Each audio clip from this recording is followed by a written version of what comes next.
মসজিদে যতক্ষণ বসা থাকে এক ফেরেশতা ডাইনে বসা চোখের পানি জড়াইতে থাকে, আল্লাহুম্মা গফিরলা, আল্লাহ আরে মাফ করে দেন না।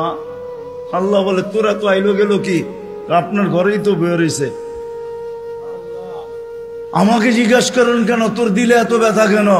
আপনার ঘরেই তো বের হইছে, বন্দা তো আপনারই সৃষ্টি, সেরা তো আপনিই বানাইছেন। ও যদিও না কান্দে তো আমি ওর পক্ষ হয়ে একটু কান্দতেছি, অসুবিধা কি? আরেকজন বলে আল্লাহুম্মা আরহাম আলাইহি, আল্লাহর উপরে দয়া করেন না। আপনার ঘরে বসে রইল, তারপরে যদি দয়া না করেন তো বাজারে গেলে করবেন, ওটা তো দয়ার জায়গাই না। কি করে না করে না দোয়া? যতক্ষণ মসজিদে বসে থাকে আরেকজন নামাজের সওয়াব লিখতে থাকে।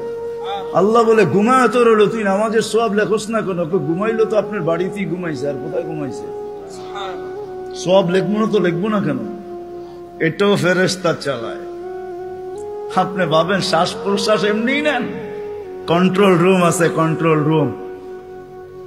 হ্যাঁ, হাবায়েক ফি আখবারিল মালায়েক কিতাবে আছে, জালালউদ্দিন সুয়ুতি রহমাতুল্লাহ আলাইহি লেখা। যখন শ্বাস নেই তো ফেরেশতা বলে আল্লাহ আমসিকা ওয়াতরুক, বন্ধ করে দিব না খোলা রাখবো?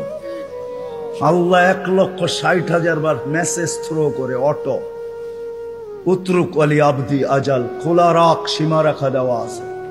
যেদিন সীমা রেখায় আসবে ওই দিন বলবো টানবো তো আর ছাড়তে দিবি না, ছাড়বো তো আর টানতে দিবি না। বিনা দ্বিধায় 1,60,000 বার শ্বাস প্রশ্বাস নিতেছি। আসেন একটু ভাবি। সুর তো আমার কাছে নাই যে আমি আপনাদেরকে পাগল করব।